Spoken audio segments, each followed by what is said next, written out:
First of all, on behalf of the David Lynch Foundation, it's wonderful to be back here at my alma mater and to welcome all of you. Go Bears, go Bears, go Bears. To welcome all of you tonight to what promises to be a very exceptional evening. David Lynch has a passion for what he calls the doing, for his filmmaking, for his painting, for his photography, for his sculpture, for his music. He also has a passion, and you'll hear it tonight, for ideas. He loves big ideas that he captures deep within the finest levels of his awareness. And he also has a passion for that diving within. That's something that human beings have been doing for eons. Diving within and awakening that vast reservoir of creativity and intelligence which lies within each one of us.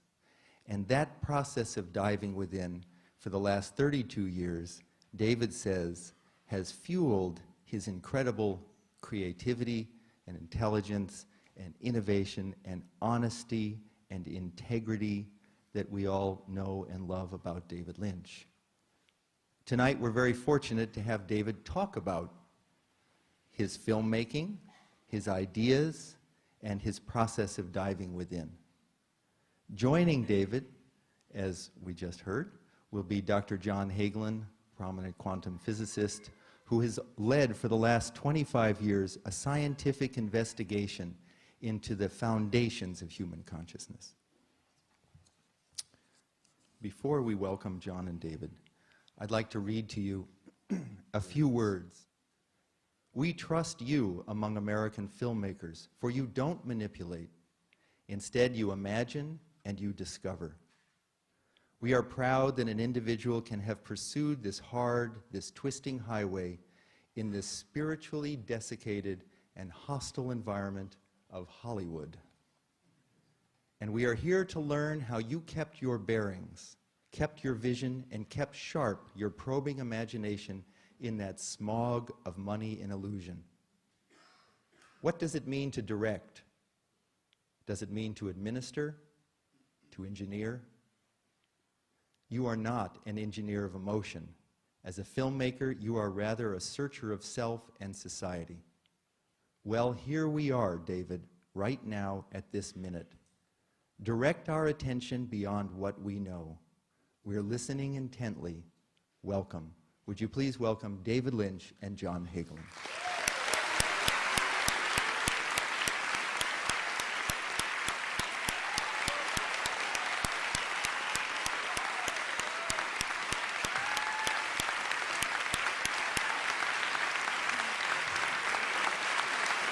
Thank you very much.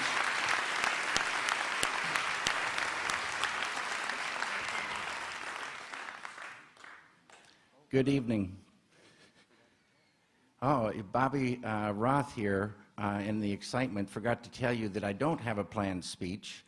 And there's 2 microphones for you all if you have questions on film or meditation or consciousness. You can ask questions. There's a microphone there and a microphone right over there. Anybody has a question, start. Or we can just enjoy the silence. It's kind of beautiful.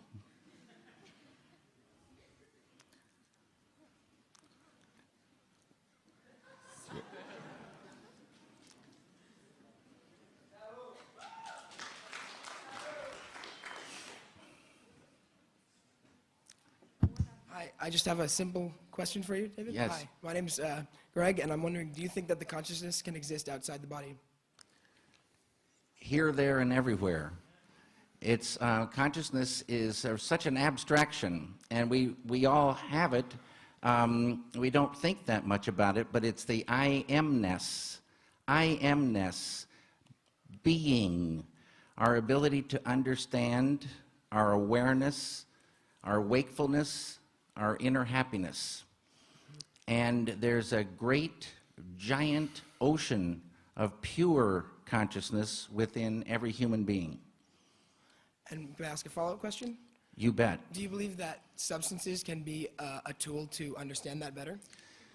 You're going to hear from Dr. Fred Travis later on, who will explain what these substances do to the brain. Mm-hmm. And I already knew the answer. I just wanted to ask. that's cool. And we all want these experiences. Yeah. And those experiences are there, and with meditation, Maharishi Mahesh Yogi teaches Transcendental meditation. And Transcendental meditation is a mental technique that's easy to do, effortless, yet supremely profound, in that it allows any human being to dive within and experiencing subtler levels of mind and intellect, and to transcend and experience that ocean of pure consciousness. Now, what happens when you experience that? It's so interesting. When you experience it, you enliven it, you unfold it, and it starts to grow. Consciousness grows. Yeah. So beautiful. And the end result of that growth of consciousness is enlightenment, which is the full potential of the human being. Such a beautiful thing. What is your name again? My name's Gregory. Gregory, such a beautiful thing it is. Thank you very much. Good evening. Thank you for coming. My name is Tim, and my question is, did Agent Cooper, That's good. did he practice TM, and will we ever see him again? A lot of people ask that now. He'd be the most likely one, probably. One of the things that this field of pure consciousness is a field of knowingness, and it's like an intuition. So when you start experiencing it and it grows, intuition grows. And you know, Agent Dale Cooper had quite a good intuition going. And this is one of the things that I've found. I've been meditating for 32 years, and this thing for the filmmaker, this thing of knowing, and it's like an ocean of solutions. You dive in there, and these solutions come. You can see a thing, you can think and feel a thing, and see solutions to make it feel correct. Money in the bank for the filmmaker and for any human being. Hi, I'm Deirdre, and I actually had two questions completely unrelated, or maybe they are in your head. My first one was, could you describe your first introduction to Transcendental meditation and your first experiences with that? And my second question was what your new film was about. Super. Awesome. There was a time when if I ever did hear about meditation, I wasn't even curious about it. I had nothing against it, nor was I for it. I just didn't think about it. And if I did think about it, I think it was a waste of time. And then I remember this phrase: true happiness is not out there, true happiness lies within. And this phrase had a ring of truth to it, to me. But they didn't tell you in the phrase where the within was, nor how to get there. So it seemed like a very kind of mean phrase. And then I started thinking, wait a minute, maybe meditation is this way to go within. And so I started getting fired up. And they say at a certain point, we don't know when it hits us, but we become seekers. We start asking questions. We start getting curious. Who knows why this happens? But I started reading about things, asking questions, and it was about that time my sister called and said she had started Transcendental meditation, and she told me about it. But as looking back, it was a change in her voice that I just said, I want that. And I went down and I learned it. And you learn how to meditate, and then you're taken into a quiet little room where you can have your first meditation. And I didn't have a clue what it would be. I just knew I wanted it. I sat down, closed my eyes, started the mantra, and boom, it was like I was in an elevator and they cut the cables and I dove into bliss. Beautiful, beautiful, deep bliss. And that experience was so powerful and so unique. I say the word unique should be saved for this experience. And I never missed a meditation in my 32 years. I love that experience, and I love the feeling after the experience and what it does. And there's a side effect to experiencing pure consciousness. Its negativity starts to recede. It's the weirdest thing. It's like ramping up a light, and negativity, like darkness, starts to go. And I had a big anger in me, and I was taking it out on my first wife, and I had fears and anxieties, I'll tell you, before I started. And 2 weeks after I started meditating, my wife came to me and said, "What's going on?" And I was quiet for a moment because it could have been any number of things she might have been referring to. So finally I said, "What do you mean?" And she said, "This anger, where did it go?" And she had noticed it. I didn't even know that it was lifting. It's a beautiful, beautiful thing. And these negative things like fear, anxiety, tension, stress, depression, these things start lifting. Again, money in the bank for a human being to do anything. It's so beautiful how the enjoyment of doing just blossoms. Huge, huge enjoyment of doing when this, I call the suffocating rubber clown suit of negativity begins to dissolve. Could you tell me about your next film? I'm working on a film called Inland Empire, and I'm in the editing stage right now. I got to get some water.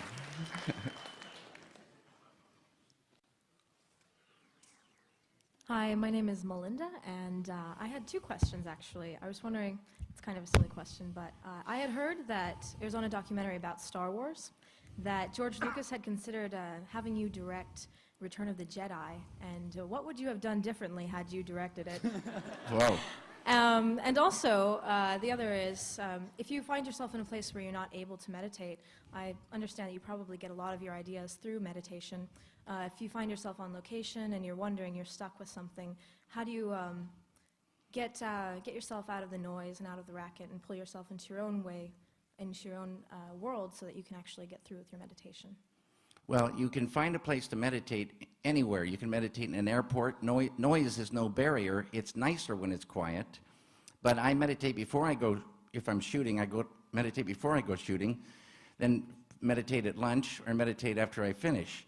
And every place I've ever gone, if you ask for a quiet room, even if they've never heard of meditation, people say, oh, yes, come with me, and they get me a little quiet room. It's very beautiful. And then you just dive in. And you don't go in there necessarily to get ideas. You go in there to expand that container of bliss, consciousness, intelligence, creativity, harmony, coherence, love, energy, power. All this starts expanding. And it's so beautiful. And then when you come out all energized, refreshed, blissful, then those ideas are easier to catch. It's like the net goes deeper and deeper and deeper, and you can catch those fish. And also, you said you started meditating 31 years ago? 32. 32, well. And what originally piqued your interest in meditation? That's what you heard. The word enlightenment, I thought, is it possible for human beings to gain enlightenment? And what is that? Okay. And is it possible to really get happiness going from within? Because we are always looking out for happiness. And we live in a world of change. Everything is always changing. And if you see this car that you love, and you want this car, it's going to make you happy, you save up, or if you have the money, you get that car. And I even, you brush your teeth looking at your car. It's so beautiful. It's so much happiness. And you drive it and keep it clean, and you're going along. Then the time passes. And a year later, it's kind of dirty with some scratches and dents. 2 years later, you're driving down the road, and you spot a car that you want. And this car starts crying because you don't want it anymore. True happiness grows from within. When you dive within and really dive all the way and experience that ocean of consciousness, which Dr. John Hagelin's science calls the unified field, oneness, unity, oneness and unity. It's so beautiful. And as he says, at that fundamental level, we are all one. We're one world family. On the surface, we're all different, which is always going to be, but underneath, we're all one. It's so beautiful. And also the Return of the Jedi. But thank you very much, Mr. Lynch, and I'm going to take a seat.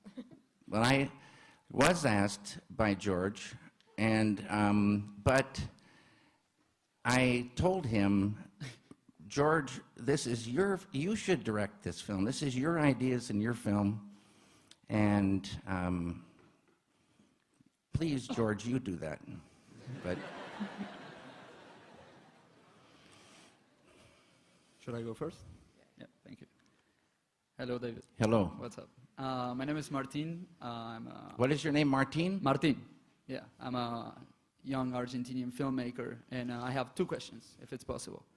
One, it's about a film that I'm doing, and it's more about a personal situation. Where I came first to this country, the first reaction that I had was that people was calling me like ADD and bipolar, and I'm not that crazy. Sure. Well, maybe. I don't know. Anyways, what's your reaction when, I mean, like the American, all the medicines and, people are getting so focused into, depression and, the Prozac and Ritalin and all that, and, I know it's an industry, but, they affect to people that, they could, they are hyperactive, but they could be producing much more. So, I feel that you were one of those people, and you get to focus with your meditation. I found my ways, This is a very good question, and I think what you'll hear from Dr. John Hagelin will give much more of an answer than I can give, except that there's lots of studies going on right this very minute of what meditation does to these so-called disorders, and how people are benefiting so greatly from it without drugs. So, and then we have Dr. Fred Travis, who can speak about that as well. Yeah, and I have a second question. It was about your film, The Straight Story. What was your motivation behind it? I mean, it's so different, from... Well, it's similar in a weird way with The Elephant Man. I had zero interest in The Straight Story, hearing about it before I read the script. And I'd been hearing about it for a couple of years. And one day I was asked to read the script by Mary Sweeney. And I sat down, started reading it, and I just felt. And I wanted to see, it's like catching an idea. A script is ideas all organized for you. But it's the same principle. As you read it, you see it, you smell it, you feel it, and you see how cinema could do that. And so I got fired up because of the emotion of that story. And it still gets me. Yeah. Thank you, then. Thank you. Good evening, sir. I would just be interested in hearing you talk maybe a little bit about coincidence, perhaps what role it played in your life, or if you pay attention to it, and maybe if you could even speak on if you see any differences or boundaries between coincidence and intuition. That's a very good question. Coincidence I call happy accidents. And sometimes if something is going wrong, you might say, that's not a very good thing, but at the end of something going wrong, it may have been all going wrong to show you a very good thing, which goes to staying alert as you go forward making a project, say for a film.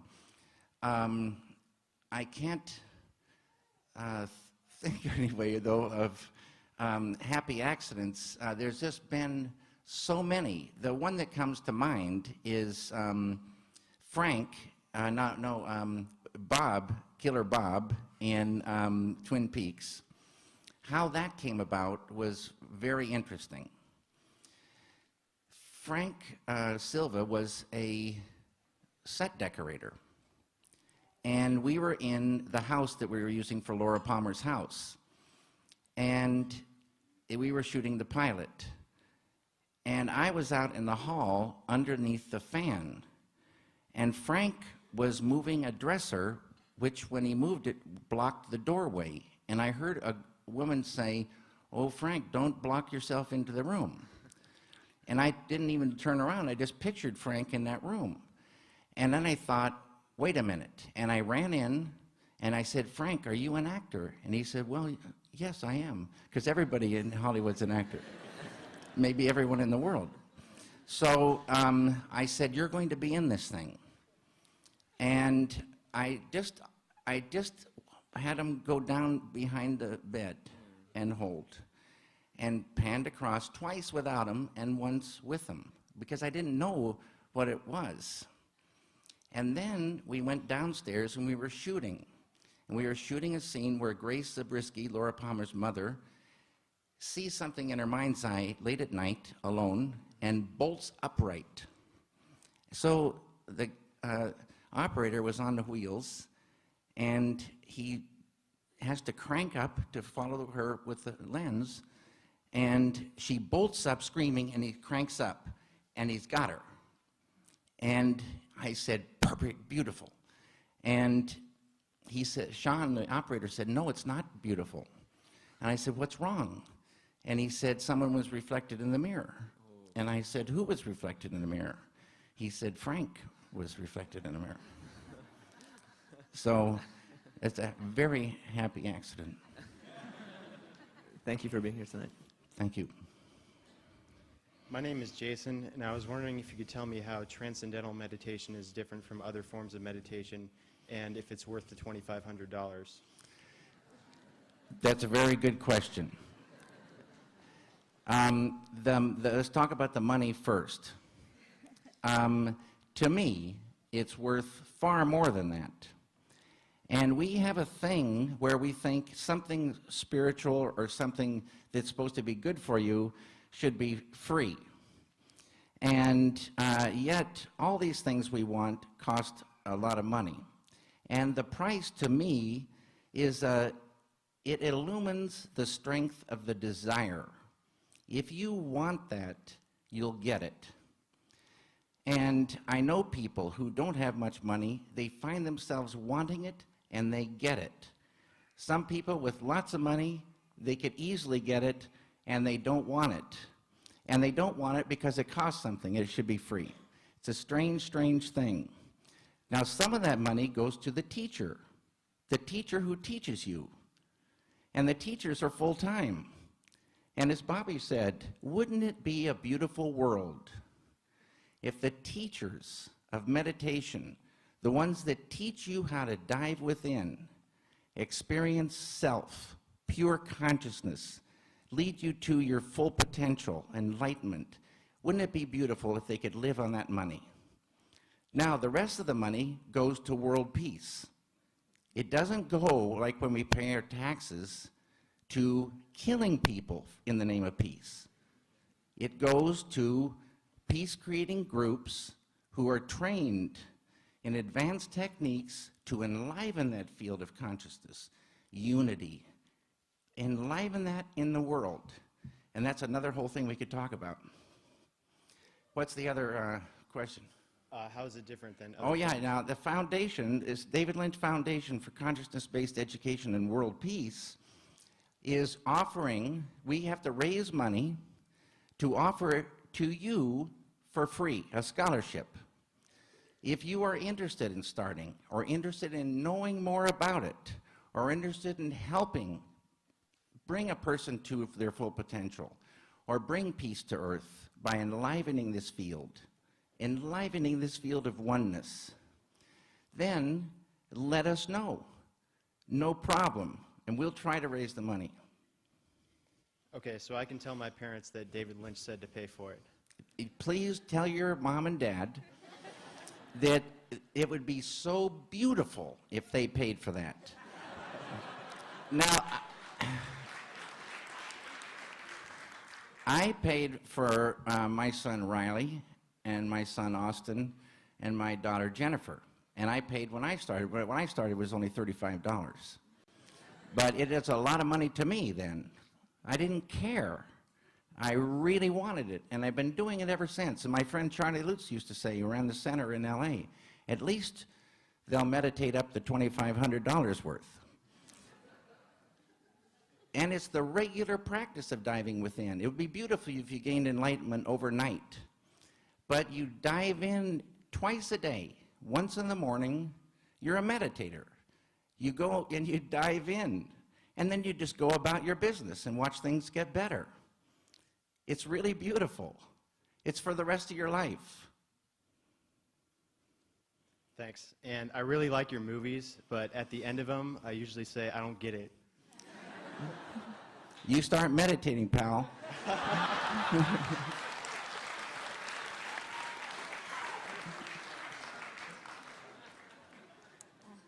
Hi, my name's Rachel, and you've spoken of your paintings as being a process of action and reaction. And I was wondering how that process of action and reaction relates to transcendental meditation and to consciousness. And my other question is that at the center of a lot of your films and a lot of your paintings, you seem to put remains in the corpse in its place. And I'm wondering what about that interests you, in particular in your paintings where you have the actual decomposition happening on the canvas itself. I like organic phenomenon, and I like earth things. I like things growing, and I like also the things, decaying. Why do I like that? I don't know. But it's a beautiful, beautiful texture to me. Unbelievable. Unbelievable textures. A factory in a field is almost more beautiful to me than just the field. Man and nature kind of working together. Even though it's very bad for the environment, it's a beautiful texture. I just like those things. And this action and reaction, how does that go? It's like a dance, and it's like you do something based on and it's the intuition going. It's this consciousness sort of flowing. You make an action, you see it, you react, you feel it, and it indicates the next action. And you react, you think, feel it, and it indicates the next thing. And it grows, and it's a beautiful thing. And it's the same in music. It's this note is going, and that one isn't working. It just goes to that one. It just builds, and it goes like that. Thank you. And intuition does grow. It's pretty amazing. Thank you. Hi, my name's Chris. I'm a little confused. I don't know what consciousness really is, and I don't know why are we different, or are animals conscious, and what separates us from that, and if we're getting in tune when we meditate or with this unity, are animals already in tune? Have we lost this attunement and we're trying to get it back through meditation? So, yeah. That's a bunch of beautiful questions. What was that first part of that question? What's consciousness? I was saying, if you have a golf ball size consciousness, when you read a book, you'll have a golf ball size understanding. When you look out, a golf ball size awareness. When you wake up, a golf ball size wakefulness. And you'll have a golf ball size inner happiness.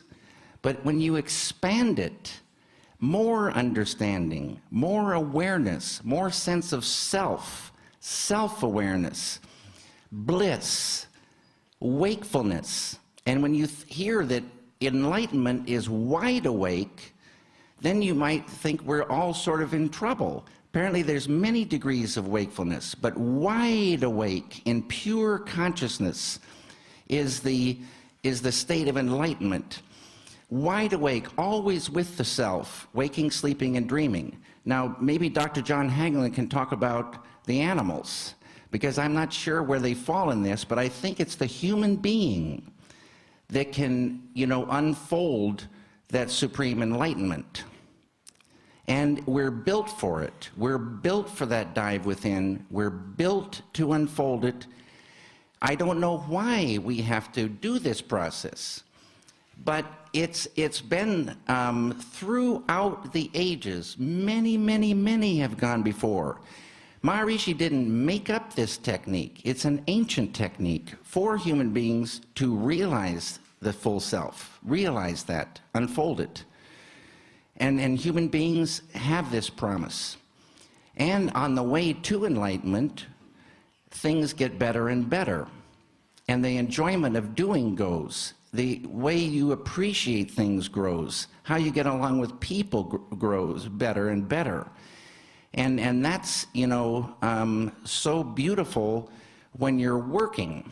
Now I've heard that there's businesses, they had an article in the paper, businesses run on fear. Businesses run on fear. And I thought if I ran my set on fear, I wouldn't get even 1% of what I get. No one would go the extra mile. But it's like a macho thing to run your business on fear. And people are in fear all day long. And when you fear a place, pretty soon you start to hate the place. And you hate to go to work. And that hate turns to anger. And then you're angry at your work. This is the reverse of that. You start unfolding all these positive things, the negative things start to recede. And if you have a set with this kind of atmosphere going, people go the extra mile. They start flying with ideas. They start helping out more. They start being with you and it's not against you. It's a beautiful thing. Thank you. Thank you. Hey, good evening. Good evening. My name is Josh. I first got in love with Eraserhead in 8th grade because of an interview with John Waters saying that was his favorite movie. And I was wondering if there was a mutual respect you have with the work of John Waters, or if there are any other contemporary directors whose work you admire. I've met John Waters many times, and I always make sure I thank him for that. Because when Eraserhead first opened in New York City, John Waters had a film opening. And I heard the story that when his film opened, he introduced it on stage, but instead of talking about his film, he said, you all should go see Eraserhead. It was a very good thing. What was the other question? Are there any particular directors, contemporary directors, that you admire? I don't know so much about contemporary. I guess Paul Thomas Anderson, I'd say. I like, Fellini and Bergman and Kubrick, those guys a lot. Thank you very much. Thank you. Hi, my name is Carolyn, and I want to thank you for your daily weather report. Thank you very much. And I have two questions that are related. I was wondering, what is a typical day for you, and are you a vegetarian, and do you believe that vegetarianism contributes to meditation, good meditation? A typical day, I get up, I meditate, and I go about whatever it is I'm working on. Right now I'm working on editing my film, and I eat chicken sometimes. But I like now a thing called trail mix. And I don't know the type of it, but it's got M&Ms in it. And it's really, really good. You should try it.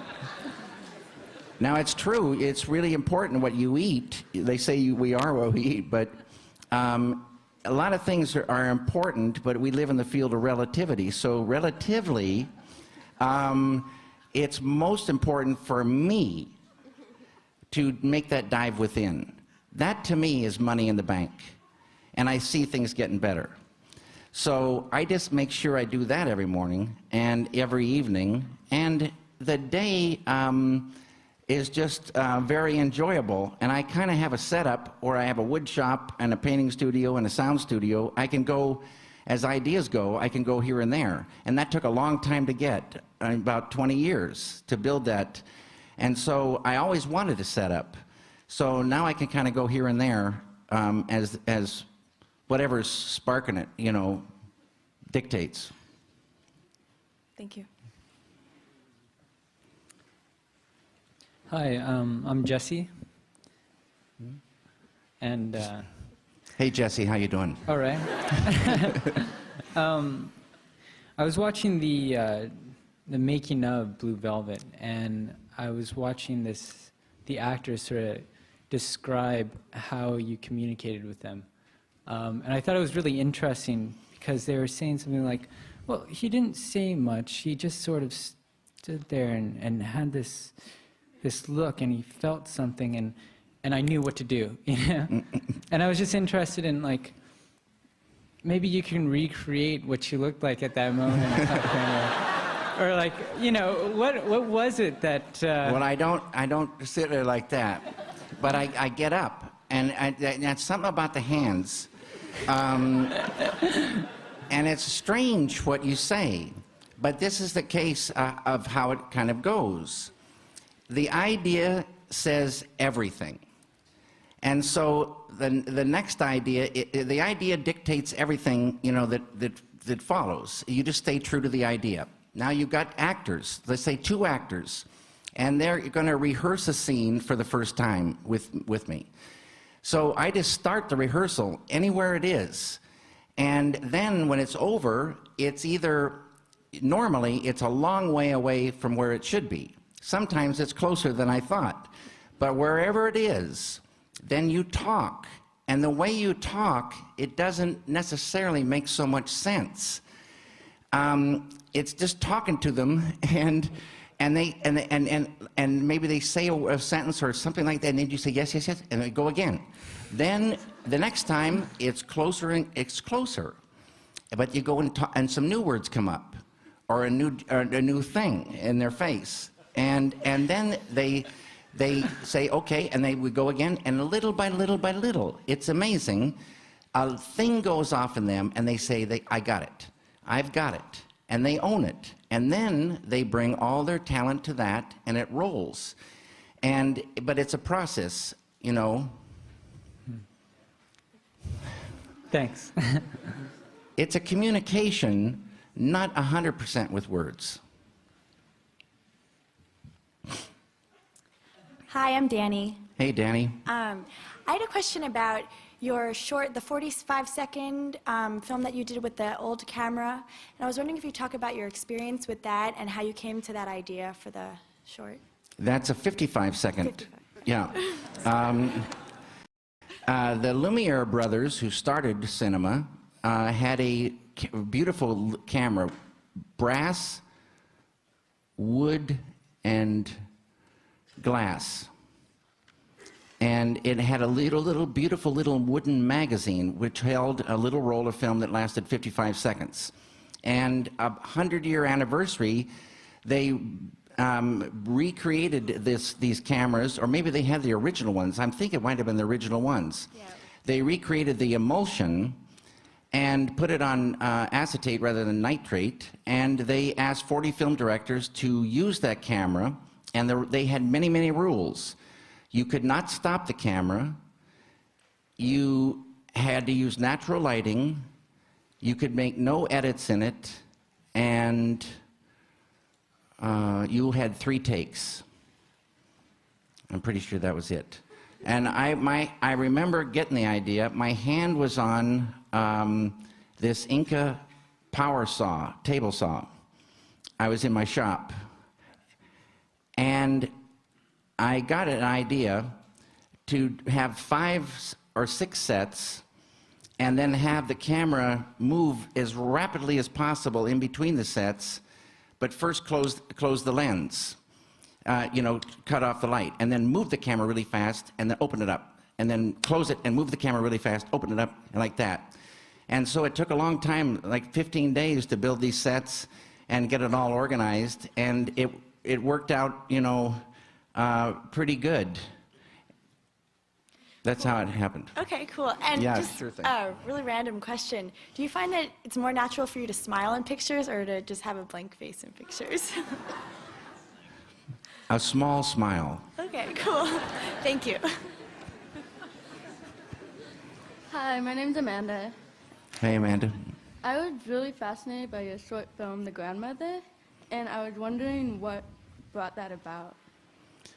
I don't know. And it's so beautiful how ideas come along. I just got an idea that a small boy plants a seed and grows a grandmother. Because a grandmother is a source of love for many people. And this boy's family was pretty much hell. Yeah.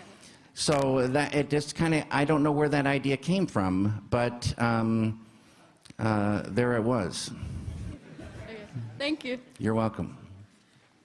All ideas come from this field because this field is at where you transcend the field of pure consciousness is at the base, the source of thought, the source of mind, the source of matter. And it's the source of a fish. It's the source of a tree, the source of a star. It's a beautiful, beautiful, full field. One more question, says Bobby, and I'll be back later on. I'm Daniel. Daniel? Yes. What do you meditate on? You meditate using a mantra. And the mantra is a specific sound vibration. You just start the mantra going. And the mantra turns the mind within. Always we are pointed out, but now we're pointed in. And why do we like going within? Why is it easy and effortless? Because it's natural. The mind loves to go to fields of greater happiness. And with each subtler level of mind, with each subtler level of intellect, there's more and more happiness until you reach the source, maximum bliss, maximum. And you splash into that, and the splash is bliss. Beautiful, beautiful. You just keep diving, you pop out with thoughts, dive back in, pop out, dive back in, then you come out. More and more and more of that is with you. It's like going to the treasury and filling up your pockets with money, with gold. And then you come out and you start spending it. Ideas, you start catching ideas. You start having a great time. Now, Bobby Roth will introduce the great Dr. John Haglund, my good friend.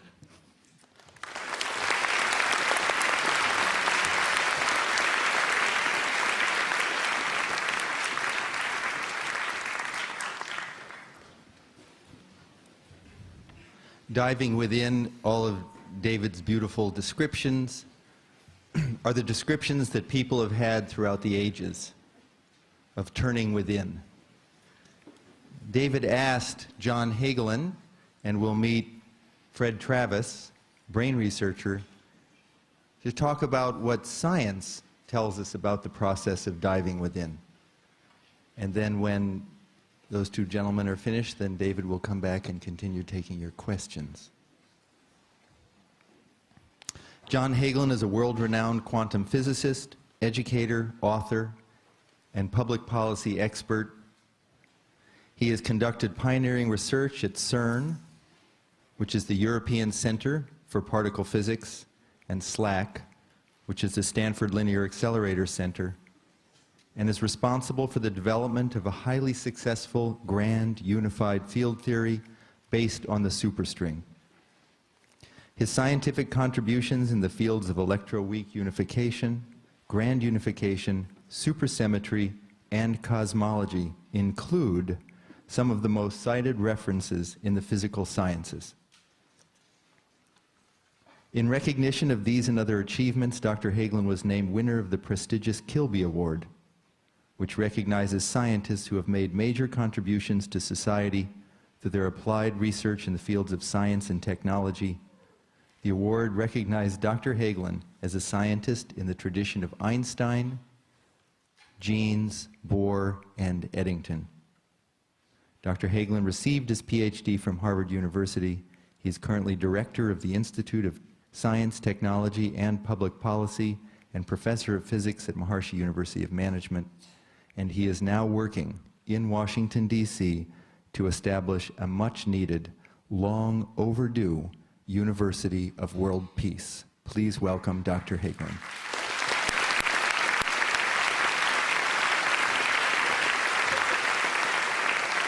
Thank you very much.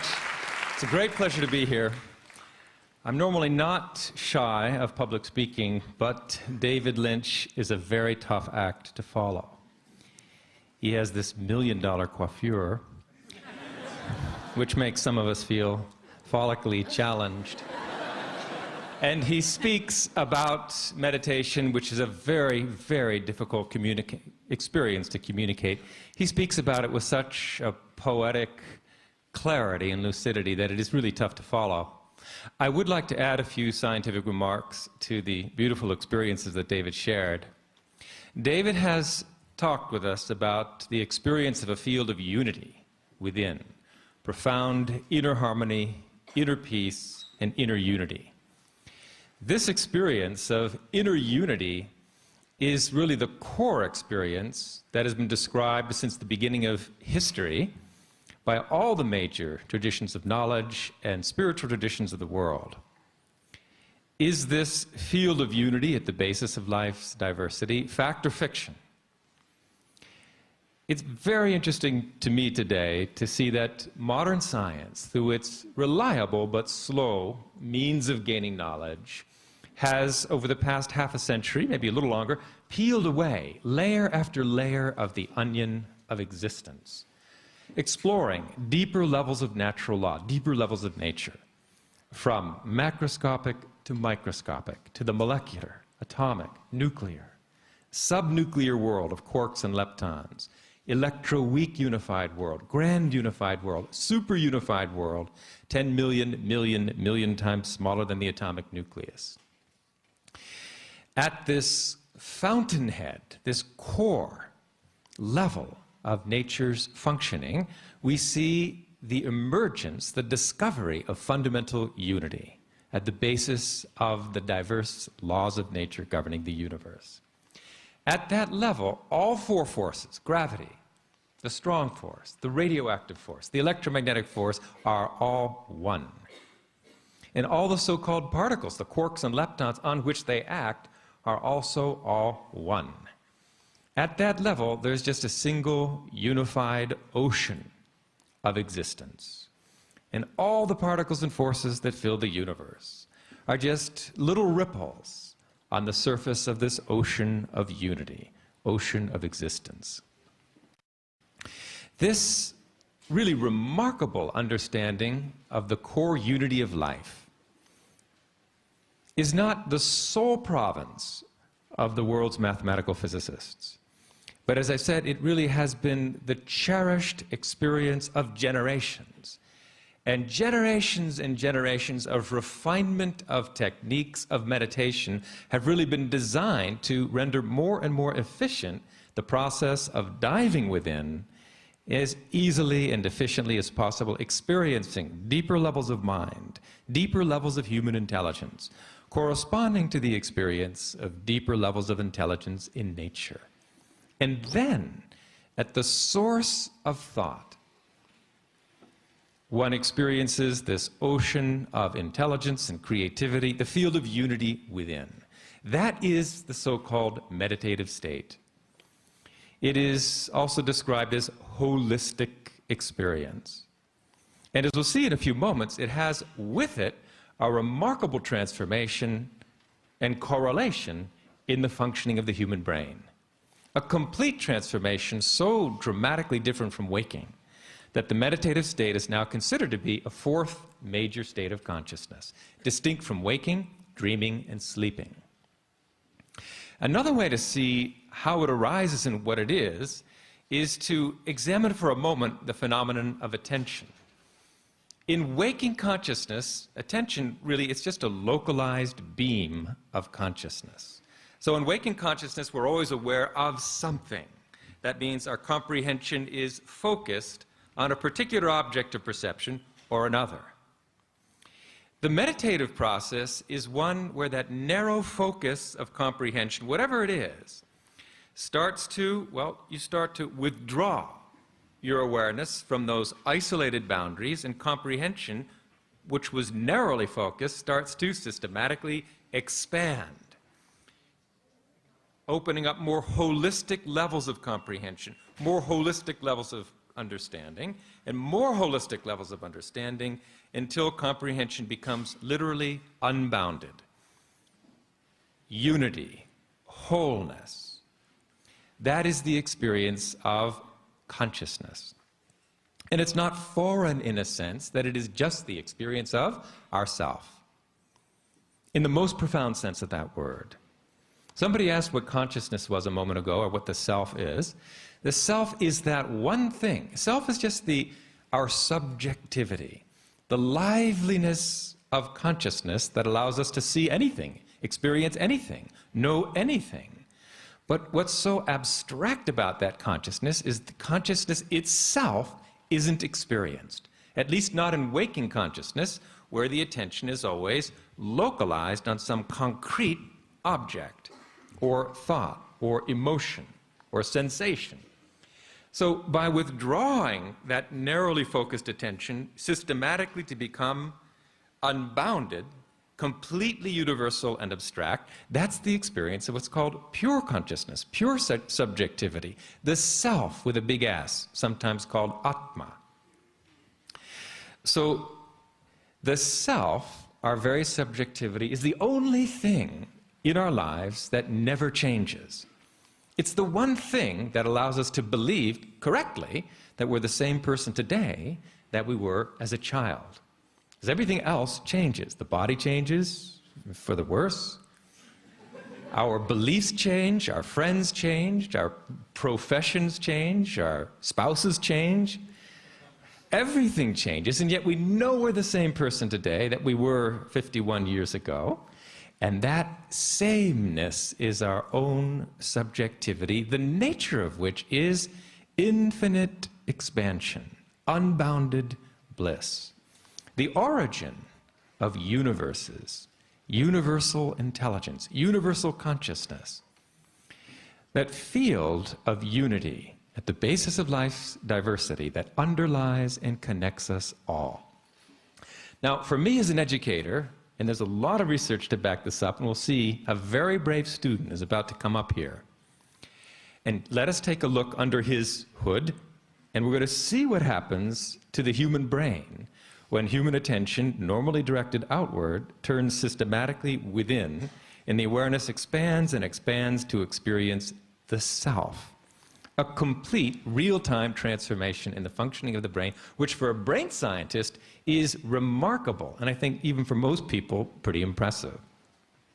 But as an educator, what is so crucial about this discovery of this meditative state and understanding it physiologically from the standpoint of brain physiology is that it really is the missing ingredient to education. It is a technique that expands consciousness, expands the container of knowledge. Now, this state of transcendental awareness or expanded consciousness is, as I said, unique. It's different from waking, dreaming, sleeping. In what sense? It's different in this striking sense that normally the electrical activity of the brain, which is often measured here and here and here and here and everywhere across the scalp, the electrical activity of our brain, the so-called brain encephalogram, EEG, is not very intelligent. I don't know if you've ever seen your own EEG scan, but it's really depressing. It's really like there's no communication between different areas of the mind and personality. Mathematically, it's very much like an orchestra. Before the conductor takes the stand, the musicians are warming up, they're sawing away at their instruments, and no real effort to coordinate their activity. And what do you get? A cacophony of discordant sound. And then the conductor assumes the podium and raises the baton, and then that cacophony of discordant sound is transformed instantly to flowing music. The difference? The integrated functioning of the orchestra. So that integration of brain functioning is an inevitable side effect and a striking side effect of the meditative experience. This experience of unbounded awareness that is as old as time. Now, again, as an educator, this is crucial.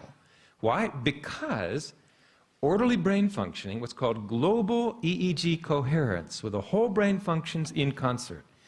Orderly brain functioning correlates scientifically with rising IQ, increased intelligence, improved learning ability and academic performance, short-term and long-term memory, enhanced moral reasoning, increased psychological stability, emotional maturity, alertness, reaction time.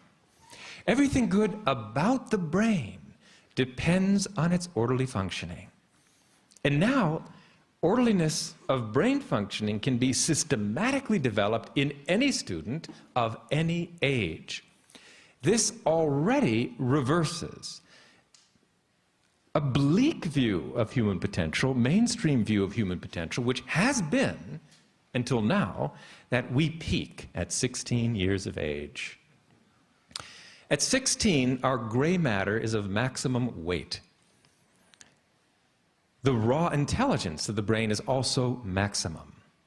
And thereafter, we undergo this long and torturous process of declining raw intelligence and shrinking of gray matter, which is very visible by the 20s and catastrophic by the 30s. Don't even think about the 40s or 50s. Now, by the time you get to be 51, we say, well, we make up for that with our maturity and wisdom and experience. The whole thing's pathetic, and fortunately completely obsolete and out of date, because now we know that the brain is sufficiently plastic and malleable and capable of forging new connections and learning new things throughout life. And yes, if you don't use the brain, it does atrophy. And we'll show in a moment some extraordinary pictures of acutely atrophying brains from lack of use. But even that is reversible, because the meditative state in an educational setting, which is the best place for it, in my opinion, the meditative state engages the total brain and is unique among the whole range of human experiences, waking, dreaming, sleeping, hypnosis. Only this experience of unbounded awareness engages the total brain and develops the brain holistically, with longitudinal increases in IQ, even in older people in nursing homes. So it's an educational technology of the foremost magnitude. Now, if you're standing in front of a PTA, which I have many times, and trying to sell the concept of introducing a little quiet time in the classroom for the experience of unbounded awareness, I talk in terms of increased IQ and academic performance. David likes to talk, and so do I really, more in terms of enlightenment. And I want to just spend the last few minutes before I introduce Dr. Fred Travis in discussing what that term means. Well, I think we're in a position to understand very easily now what it means. Enlightenment is also called self-realization. Realization of the true nature of consciousness, which is unbounded, beyond change, universal, eternal, bliss. Now, in the beginning days and weeks and months of meditation, that's a momentary experience of expansion and exhilaration, of universal being. But it's a sticky experience. It's so profoundly attractive that it starts to stick, in the sense that you forget less and less of your true unbounded nature, even while the awareness is sharply focused on specific boundaries. So even though this process of transcending and experiencing being really develops over a period of days, and you're completely proficient by a matter of weeks or months, what grows over time is this permanency of the experience of the true nature of the self. And that permanency is called enlightenment. Now, what's so great about why it's called liberation, freedom from bondage, etc., is because until the self is known, then whatever we're experiencing, cold water, maybe mashed potatoes for dinner, that can be okay if you like potatoes, but it's really at the expense of something so much bigger. Because while you're eating those potatoes, that's it in your life. Waking consciousness, that's what it gives you at that point. What do you lose? Unbounded bliss. And if you're eating okra, marinated eggplant, life is a disaster at that point, because that's all there is. And it's not very nice, if you ask me. So, freedom from the binding influence of perception, so that you're never lost. This is what happens over regular meditation, and then it doesn't matter if you're sound asleep, or dreaming, or dynamically engaged in a tennis match or an exam, even under the depths of anesthesia. You are never lost to the experience of your unbounded inner blissful reality. That's self-realization. That's enlightenment. It's invincibility. It's inner strength. Because no matter what's happening on the outside, whether it's okra or mashed potatoes, life is always bliss. You can enjoy the parts more fully than ever before, but inner stability of bliss and contentment becomes permanent. So I would like to introduce for a few minutes Dr. Fred Travis, who is really one of the foremost brain researchers in the US and maybe the expert in the area of meditation and brain development, who will introduce Shane Zispin, again a very brave student, who will show just in a few minutes real time the complete transformation of brain functioning associated with the meditative state and why this is so fundamental to life and to education. When you appreciate Shane Zispin, who's going to meditate in front of about 700 people right now, when my girlfriend first saw my brain waves, I was mortified. There was little coherence and very little amplitude. So what Shane is going to share is very unusual. So please welcome Dr. Fred Travis and Shane Zispin. We open the curtains, please. Thank you, Dr. Hagelin. We'll take a moment just to set everything up here.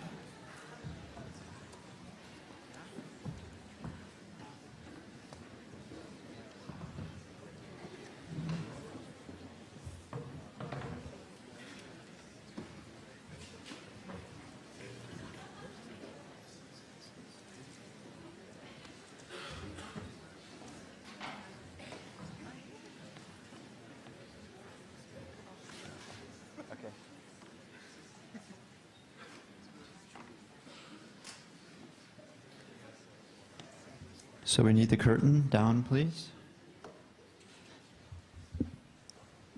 Very good. If I only had a brain,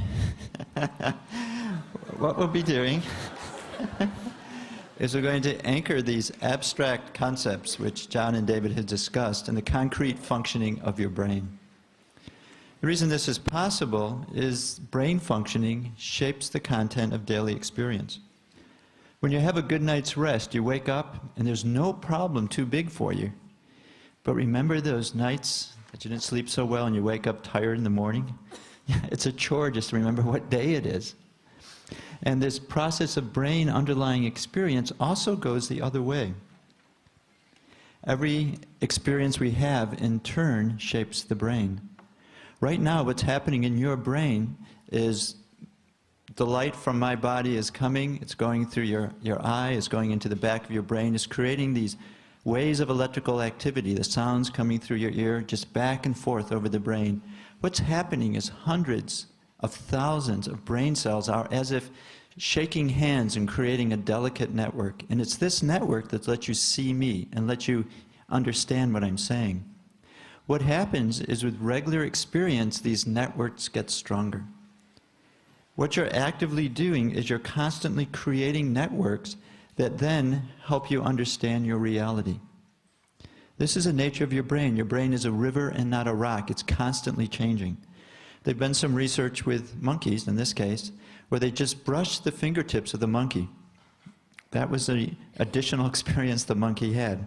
And what they did is they looked at the part of the brain, center of brain, which actually responds when the fingertips are touched. And this is the amount of the brain that was responding every time the monkey's fingertips were touched.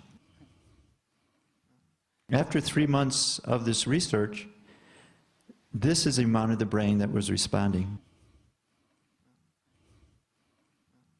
Do you see it's much bigger? This is what happens with every experience. Have any of you gone into the elevator where they have the braille and trying to read it? This is one of the things I like to do. And I keep on trying, I really can't detect all those bumps. A blind person can read it very quickly. What the blind person is doing is devoting more of their brain to the information coming through their fingertips. This is what's happening with every single experience we have. We're constantly recreating brain networks, which then recreates our reality. Now, the important point that I want you to understand is all experiences change the brain. When you're in class, you learn some concept, you learn some new skill, you're actually creating a local network in your brain. But when you stay up 1 or 2 nights, when you take an extra load in the quarter and you're just under stress, under the gun for 12 weeks at a time, that's also creating specific brain circuits. And these brain circuits result in something called downshifting. High stress and fatigue, what happens is you use the back part of your brain. This is the screen of your mind. Right now, what's coming through your eyes, what's coming through your ears is creating a picture back here. It's almost like the screen up here, and all of the slides come and replace what's there. That's what's happening in the back part of the brain, is what's happening right now. And under high stress, under fatigue, this sensory concrete area can talk to the motor system, but it just responds with what's happening right now. It's very much of a stimulus response mode. There's not a lot of thoughtful thinking. This is the way you respond when you wake up in the morning, you overslept, you're late for your class, you jump up, get your clothes on, run to class, sit down, and you forgot your homework. It's what happens when you stay up all night studying for an exam, and then you go into the exam and you fall asleep. What you do is you're lacking the ability to look into the future. That's what happens with this front part of the brain. This is the frontal executive system. This is the CEO of the brain. Chief Executive Officer of the brain is responsible for judgment, decision-making, planning. Under high stress, you actually bypass this part of the brain. Under high stress and fatigue, you bypass this part of the brain and you create circuits which leave that out. And that's what we see in this next slide. This slide is showing activity of the brain metabolic rate. This is a normal brain. You're looking at the bottom of the brain. So here's the front of the person, their nose is up here. Here's the back of the brain. Notice over here, it's not a student, it's a criminal, a violent criminal. But notice these areas here. This is areas of the brain that are not active. There's not actually holes in this person's brain. It's just when that person is thinking and deciding, these parts of the brain are not contributing. So judgment, planning, thinking into the future, that part of the brain that lets you do that is not active. Now, the high stress of life, our fast-paced world, the increased pressure under here at the university is moving this type of brain in this direction. Unless you're doing something to actually exercise these, it's very much physiological training. It's like going to the gym and lifting weights. If you want strong pectoral muscles, you lift weights in a specific way. If you want to develop this part of your brain, you have to have specific experiences. And one of those experiences is this process of transcending. It's just what it does. When the mind transcends, it actually activates, it actually enlivens and integrates the CEO of your brain. Okay, now it's time to stop talking and let's see some EEG. We have here Shane Zisman. Give him a hand, please.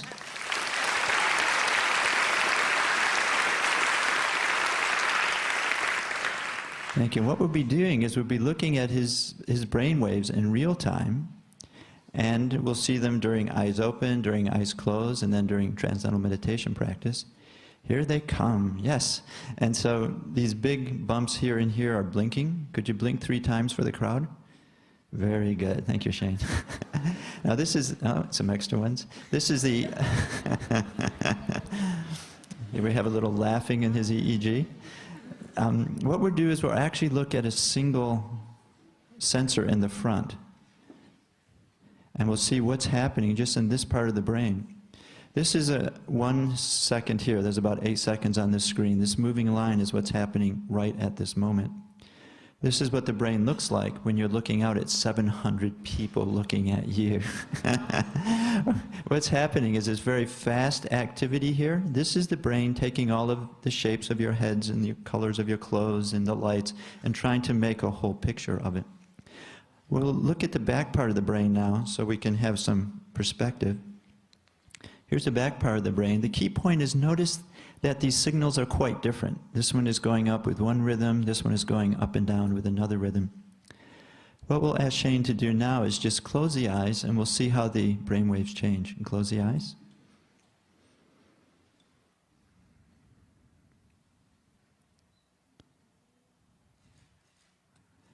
So the main thing I want you to notice is this type of activity is beginning to be seen here. This rhythmical activity going up and down, this is called alpha activity.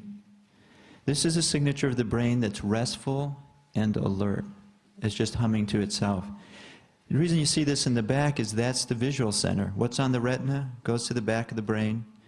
When your eyes are open, all this electrical activity is going back there. It's keeping the brain completely revved up. You close the eyes and that part of the brain can rest. And this is resting rhythm of the cortex. Notice in the front of the brain. The front of the brain is still quite active. It looks a lot like during eyes open. Because when you close the eyes, your mind is still going. This mental chatter is continually just grind away. And what we see during transcendental meditation is we'll notice that this resting rhythm of the cortex is seen in the front here. This is this idea of transcending. The whole mind, the whole body goes through a state of restful alertness and or fullness. So you can open your eyes, and we'll start from an eyes open. So here's eyes open EEG. So now you can close your eyes, begin to meditate.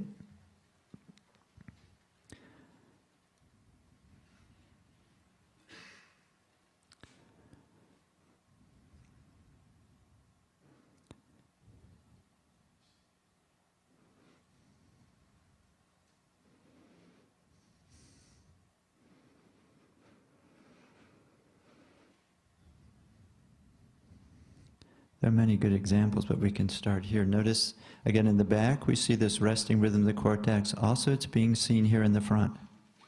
Here, here, also here as well. This is a process of the whole mind, the whole body transcending. And we're just looking at 2 places on the brain, the front and the back. But if we had all 32 here, we would see this throughout the entire brain.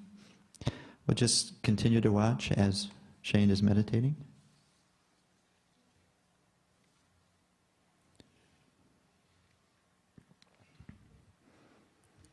See it coming up here?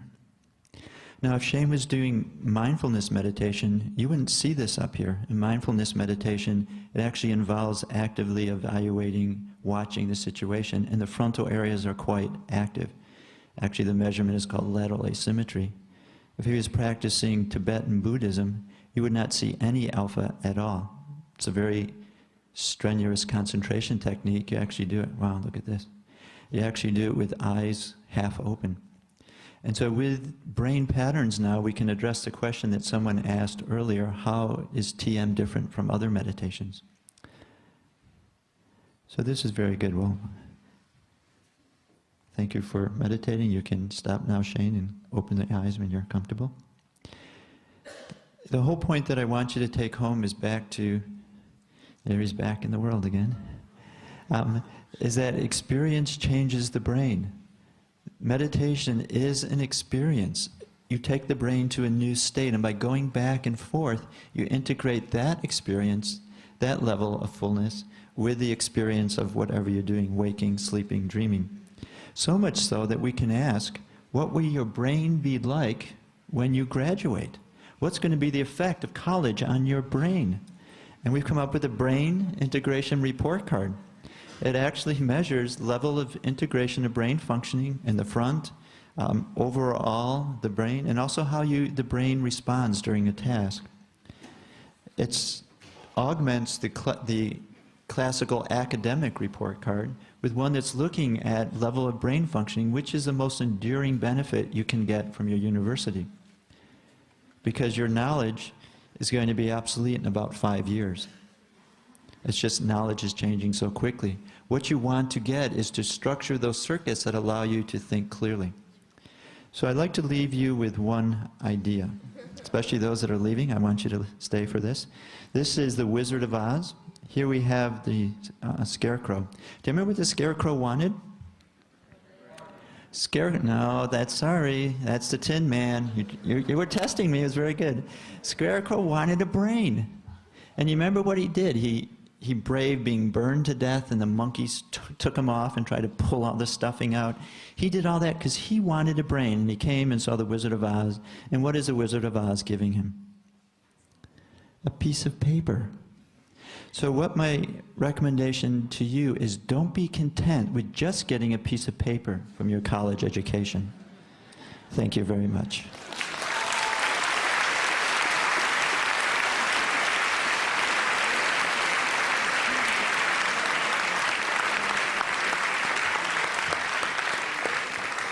Thank you very much, Fred. Thank you very much, Shane.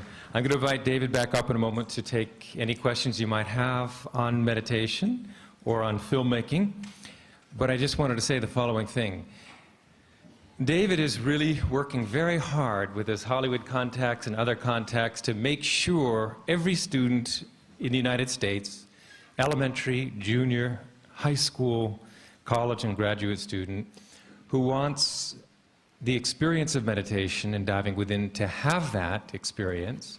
And he's therefore established the David Lynch Foundation for Consciousness-Based Education and World Peace. And we're in the process of essentially building an endowment which will allow students who want to learn meditation to be able to do so more easily. And in fact, you should have a card that you might have come in and received. If you have any interest in learning more about meditation, how to learn it, or where to learn it, how to receive support from the David Lynch Foundation, if you could leave us the card, David will get back to you in a week or two. He'll tell you the progress he is making, which is very substantial, and also give you instructions on how to learn meditation and perhaps how to be supported to do it. I just want to say one thing. We are born in this life with broad comprehension and EEG coherence. Throughout a lifetime of education, we learn to focus that broad attention increasingly sharply, which is also a very important skill to be able to recognize and manipulate our environment. But there comes a time, at the master's level, I think, where we start to realize we're learning more and more about less and less. And at the doctoral level, we've discovered we become the world's greatest expert in nothing. The specialization itself isn't the evil. It's the lack of a few moments and a little guidance of how to withdraw that narrowly confined comprehension and narrow-minded nationalism and narrow self-centeredness, etc. Expand that comprehension to live the wholeness of life, which is the true nature of our consciousness, and to become global citizens. Global citizenship, to replace narrow-minded nationalism. So David is doing this. Yeah.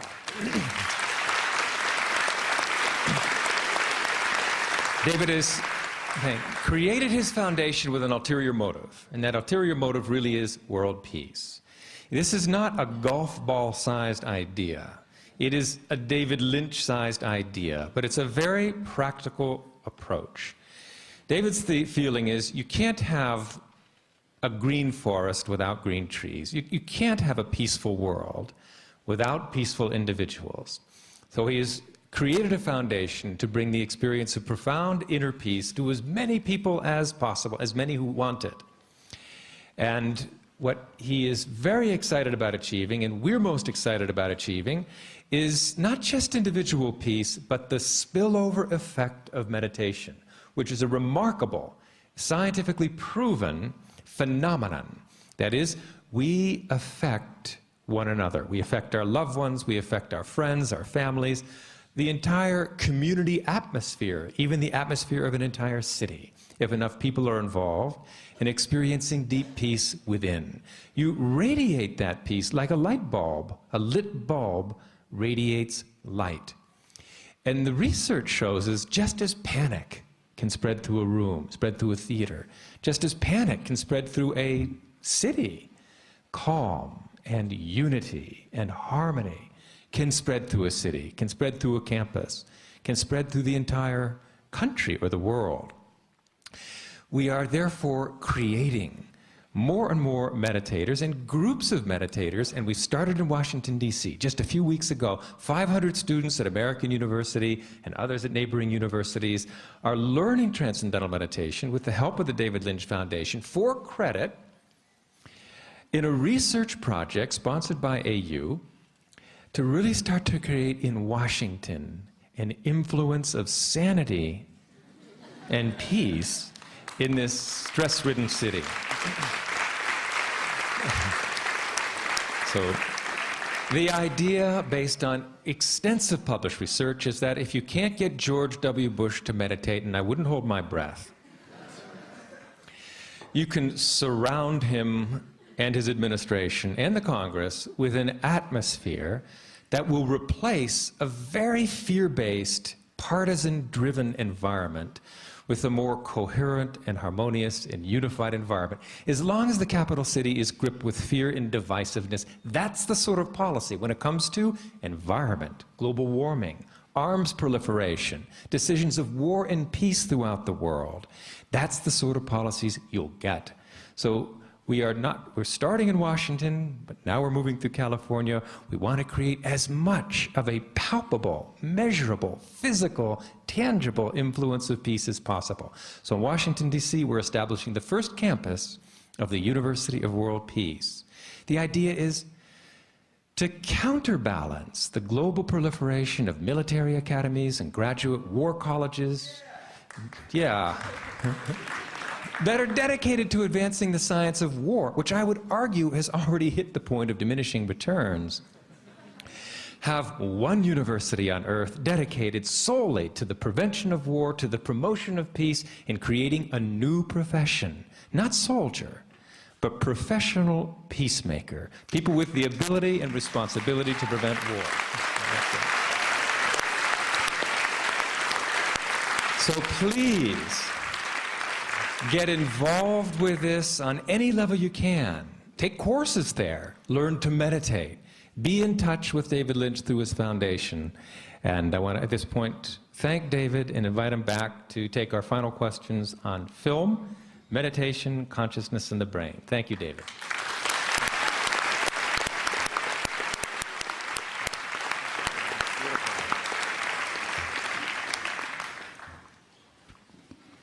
Take a few more questions. Thank you very much. Hi, David. My name's Tom. Hi, Tom. I have a question about film. The first time I saw the movie Mulholland Drive, it was in this very auditorium on that screen behind you. Fantastic. And it took me to a very special place. And then I went home and I actually had a dream about it.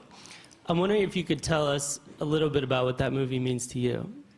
Tom, I can't.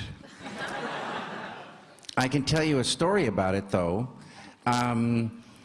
Mulholland Drive, as some of you know, was started out to be a TV show, and this was going to be the TV pilot. And a TV pilot is an open-ended story. It doesn't finish itself. And when the people at ABC saw it, they hated it. And so it was dead, but I got the chance to turn it into a feature film. It took a long time for them to work out contracts and everything, and during that time I didn't really worry about it much, but then there came a day when they told me, you've got the green light, go to it. And I didn't have the ideas.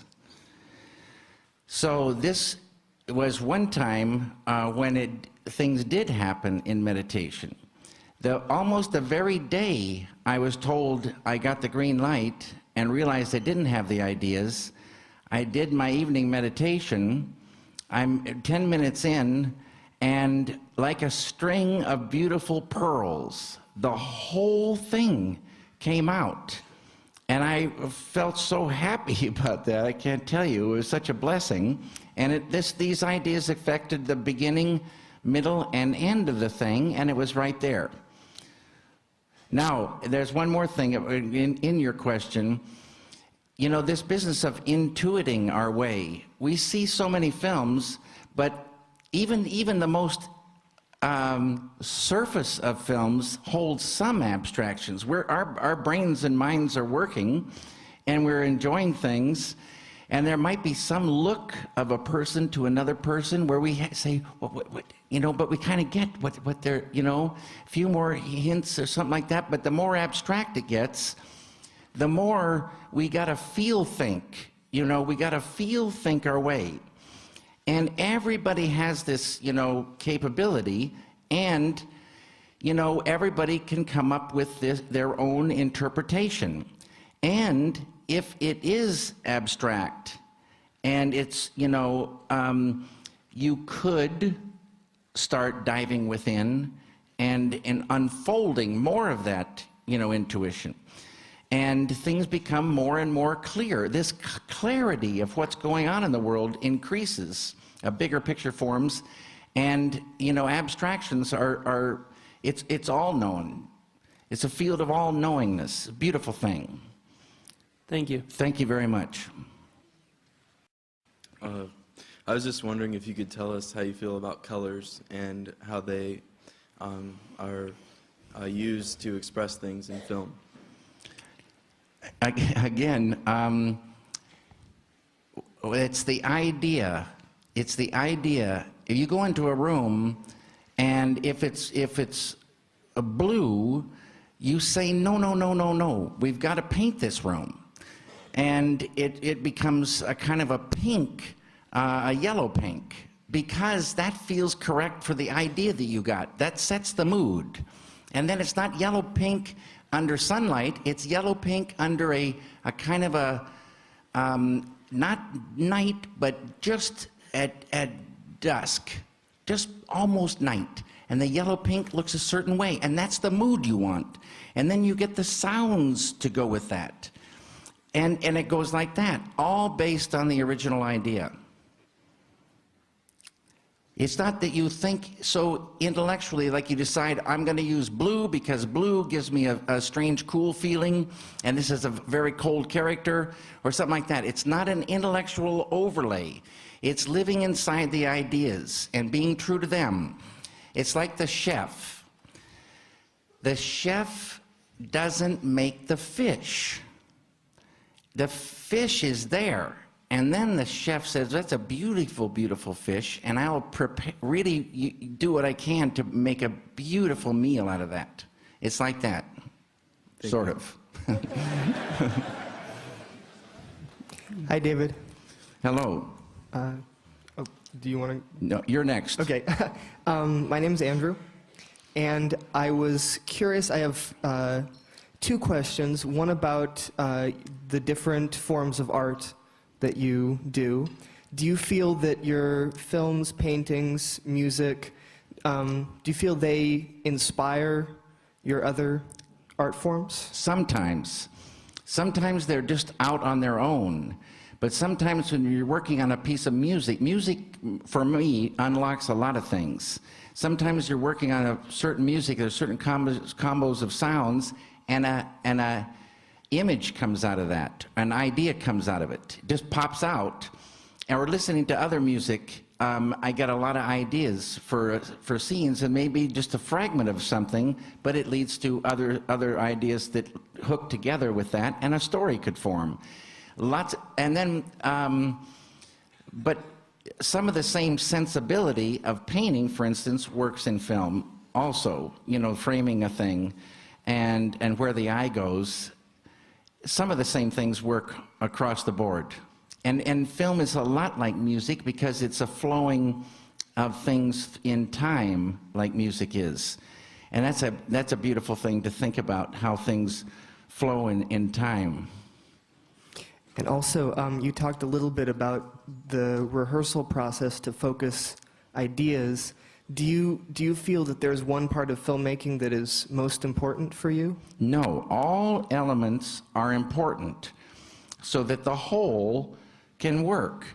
And if you don't pay attention to each element, then the whole, has less chance to work. And even less chance to get the thing as the whole is greater than the sum of the parts. Sometimes that could happen. And that would be a beautiful thing. Thank you.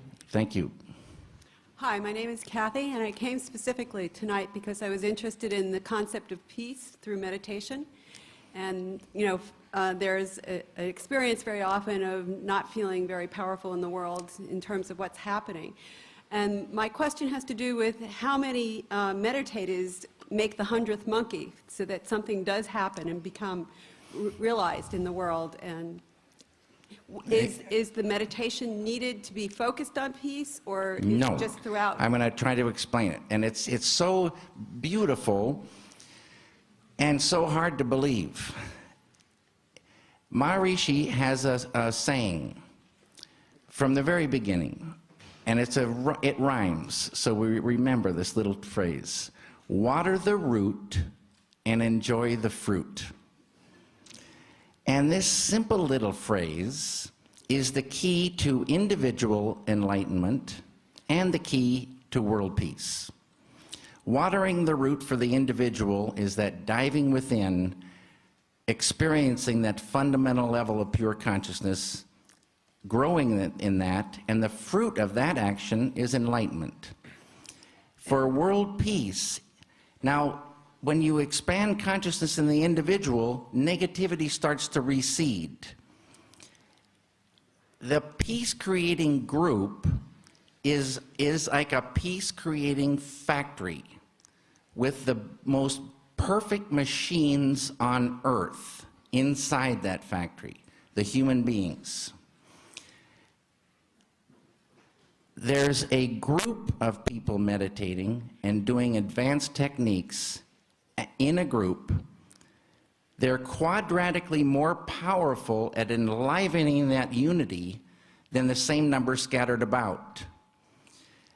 This group practice has been tested 52 times. Short-term tests, smaller groups, 52 times people had to leave their family or go away from their work and go to a place and do this, program for up to 2 months. And there's famous ones. They're all independently verified tests, independently verified as being successful in reducing crime and violence, trips to the hospital, road accidents in the area of this test. Now, the size of the group determines the area. Like Dr. John Hagman said, we're like light bulbs. We got this bliss bubbling inside, but we broadcast it out. So through these tests, they came to a formula. The square root of 1% of the world's population, that's 8,000. Square root of 1% of 6.4 billion. 8,000, a pretty small group. 8,000 or a little bit more would be sweeter, working always, each day, permanent. So if you had $1 billion in the bank, you'd never touch it. Just the interest coming off could sustain a group of 8,000 in a place, food, little beds, and a place to do this program. And there are a lot of souls that are just want to go for enlightenment. They want to go for it. They'd be happy to do this for themselves and for the world. It's money is standing in the way of this thing happening on a permanent basis. And it sounds hard to believe.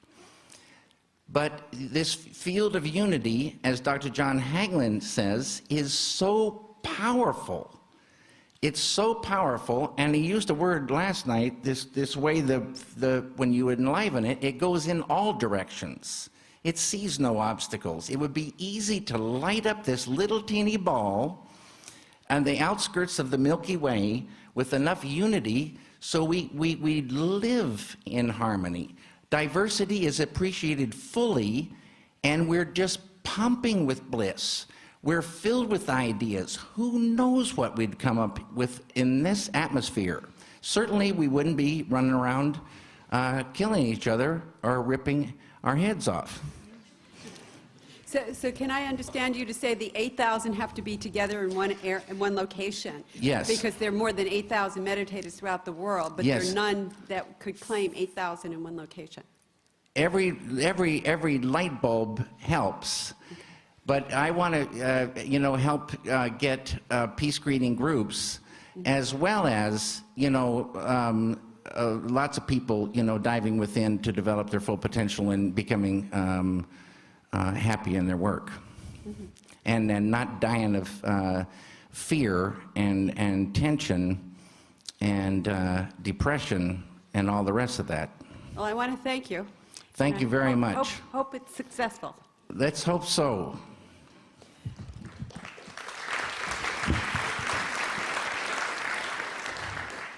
Hi, David. How you doing? Pretty good. I was just wondering, what single word would you use to describe the Los Angeles area? Light. Light? Mm-hmm. Thank you. You're welcome.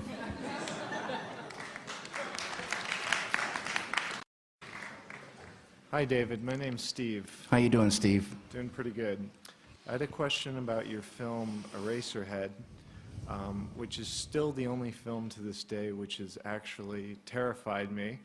And I say that with full confidence because it's a very challenging film. It's a very visceral film.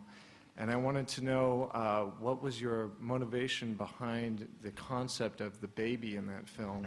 And I also wanted to know what motivated you to create Henry's reality and his world in the way that you did.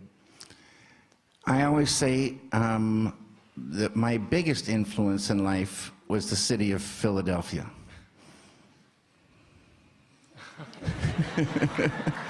The Eraserhead is a Philadelphia story. It was born out of Philadelphia. My experiences there. Thank you. Thank you. Hello. 2 more questions, and Hello. Bobby's going to pull the plug. My name's Carrie, and I actually have 2 questions for you. The first one is, what 3 is more this- questions then. Okay, they're quick. They're quick. They're light. What is the strangest thing that's ever happened to you in reality? And I'm from Los Angeles, and I was just wondering, why do you think LA's light? Wow. I don't know. Quickly. Quickly? Yeah.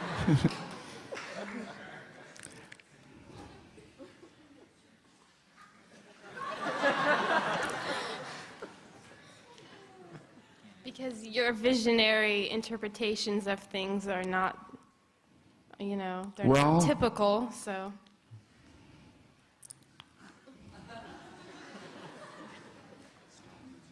There have been a number of strange things, but would you send me your name and number, and I promise I'll get back to you with what I think is the strangest. I'm drawing a blank. Okay. Great. And Los Angeles, it being light, where does that stem from? I came to Los Angeles from Philadelphia. Okay. That explains it. Yeah, the East Coast, West Coast thing.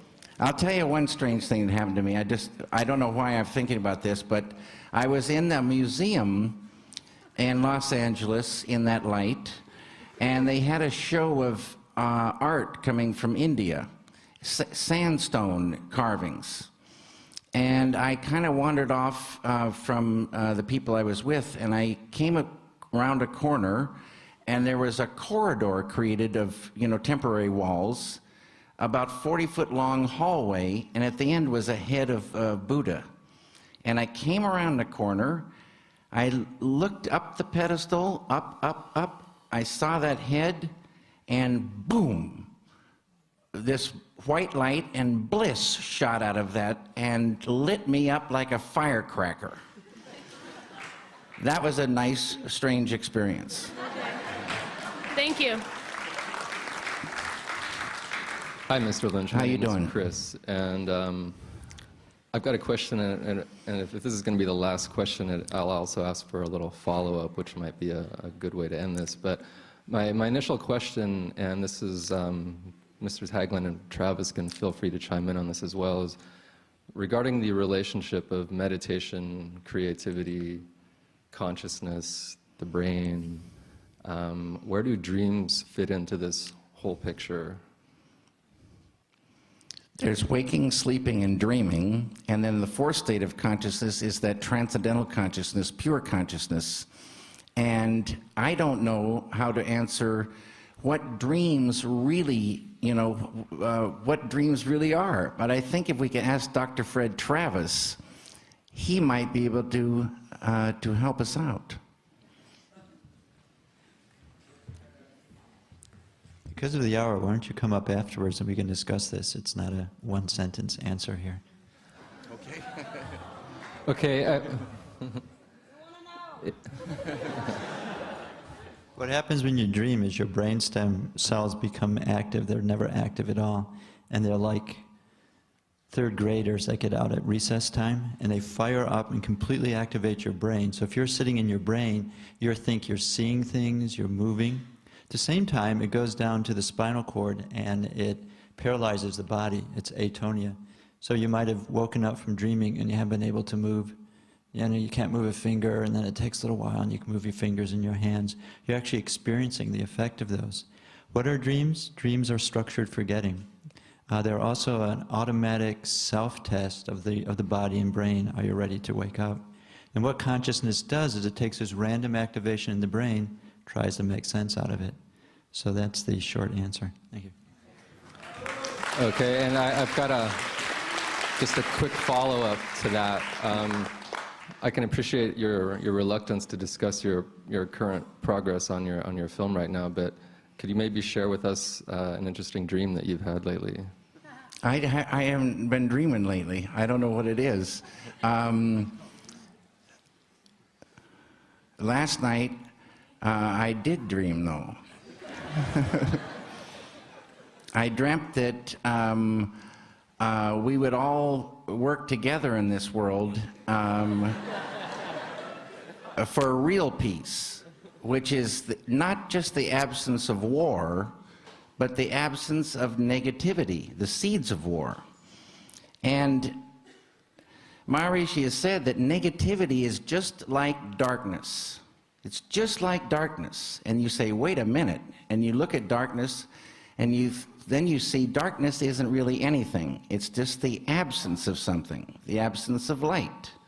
Turn on the light, darkness goes right away. No problem. You don't have to fight the darkness.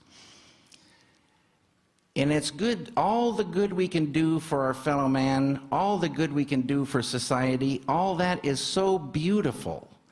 But at the same time, let's work together to turn on that light of unity, the real, most fundamental level of the world, of existence. Turn that thing up with a peace greeting group. Try that. See what happens. And see if negativity goes away like darkness goes away in the light.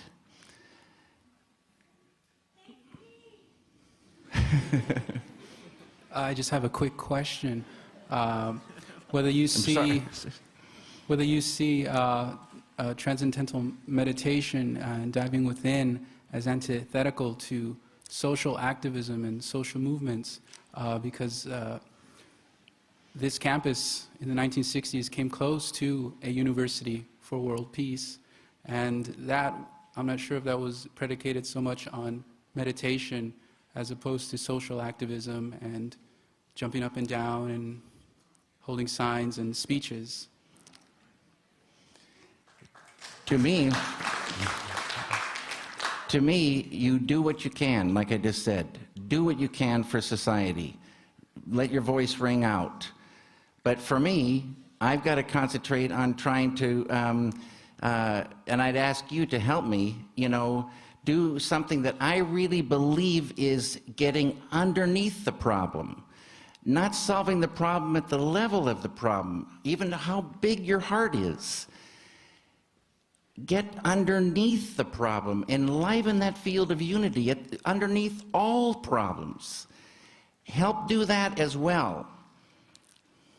Thank you. Just read this. May everyone be happy. May everyone be free of disease. May auspiciousness be seen everywhere. May suffering belong to no one. Peace. Thank you.